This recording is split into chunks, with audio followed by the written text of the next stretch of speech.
What's up, YouTube Revolution? ZombfectedGaming 349 at your fingertips. In today's video about the Forgotten Mercenaries franchise, I talk with Patrick, also known as YouTuber TheProfessional, on his Red Dead Online stream.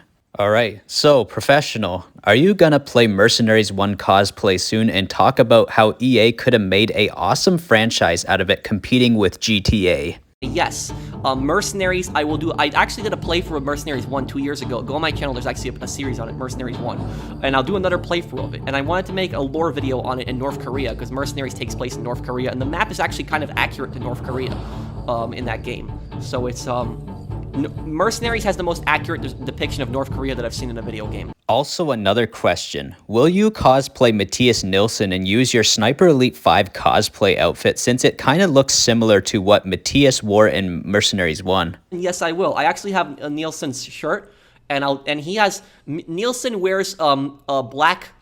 I know his outfit. Nilsson, his standard outfit in Mercenaries 1. Nilsson wears like a black tactical sweater.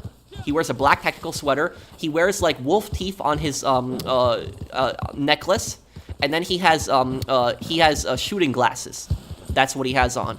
So that was Nilsson's outfit. I honestly can't wait to see that cosplay. I think you should do it soon, since you just finished Saints Row Reboot. And Mercenaries is just as chaotic as Saints Row, or if not more chaotic. The destruction definitely blows Saints Row's destruction out of the water. Thank you. And you know what's cool about Mercenaries is that you can destroy every single building in the game. That's what's awesome about Mercenaries. And also, I learned a lot about North Korea when I was playing through Mercenaries. The soundtrack in Mercenaries, like all the music in Mercenaries, the trumpet sounds, all of that, it's the music, like the orchestra that's in Mercenaries is like so good. The soundtrack is so good in that one.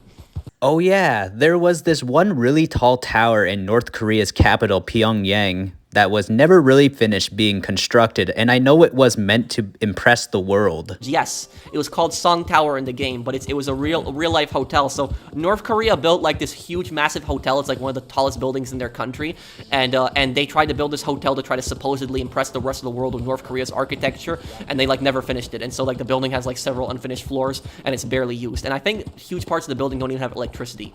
So that's that. But like a lot of the landmarks, and do you know this, Zombie? ZombfectedGaming.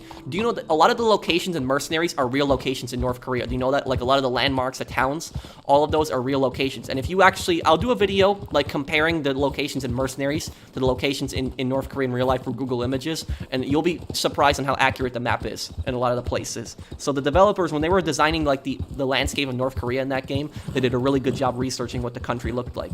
Do you think EA is stupid for canning the entire Mercenaries franchise and throwing out all the potential out the window with the capabilities of the Frostbite engine known for the Battlefield game's destruction? Yes, I think that they should do a remake of it. But there's one thing, there's one question that I have for you. Zombie, you might know the answer to this question. Why does EA not have the rights to Destroy All Humans? Because Destroy All Humans was made by the same developer that made Mercenaries, but Mercenaries, Destroy All Humans was made by the same developer that made Mercenaries. But why does EA own Mercenaries but they don't own Destroy All Humans? Does anyone know that question? The answer to that one? It was only Mercenaries that was owned by EA, and Destroy All Humans was actually owned by THQ and then eventually bought out by Deep Silver. This is exactly one of the reasons why we probably haven't seen Mercenaries or The Saboteur, because they were both published by EA, and Destroy All Humans, luckily, of course, was published by THQ, and then, of course, Deep Silver took over.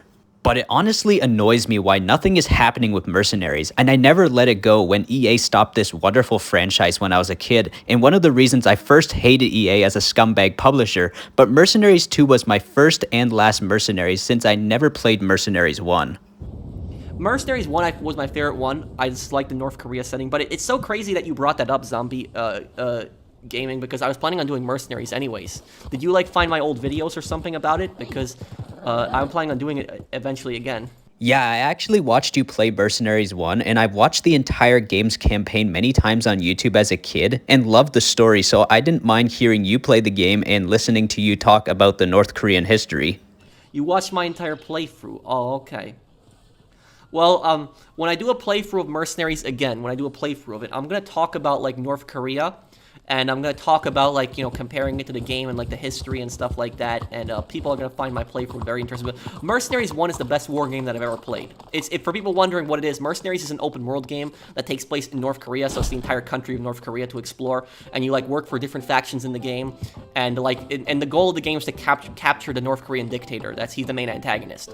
So that's like the goal of like Mercenaries, and you make money in that game. You get money from like the bounties, like capturing the North Korean people in the North Korean regime and stuff like that. Yeah, the activities and missions in the Mercenaries games are just so fun, and actually if you think about it, it can be more fun than some of the open world games coming out these days. You definitely can't get bored of the Mercenaries games if you always want fun chaos at your fingertips. Now, it's kind of crazy you brought up Mercenaries, Zombie, because I've been thinking so much about that game lately. Anyways, well, that was my conversation with Patrick, also known as TheProfessional, talking about the Mercenaries franchise, and I really hope you guys enjoyed this conversation. But consider subscribing to the channel for more awesome gaming content and ding that bell icon really hard so I can always stay within fast reach of your fingertips when new uploads arrive. ZombfectedGaming 349 over and out. Thank you guys for watching. I hope that you guys had a lot of fun. Revolution.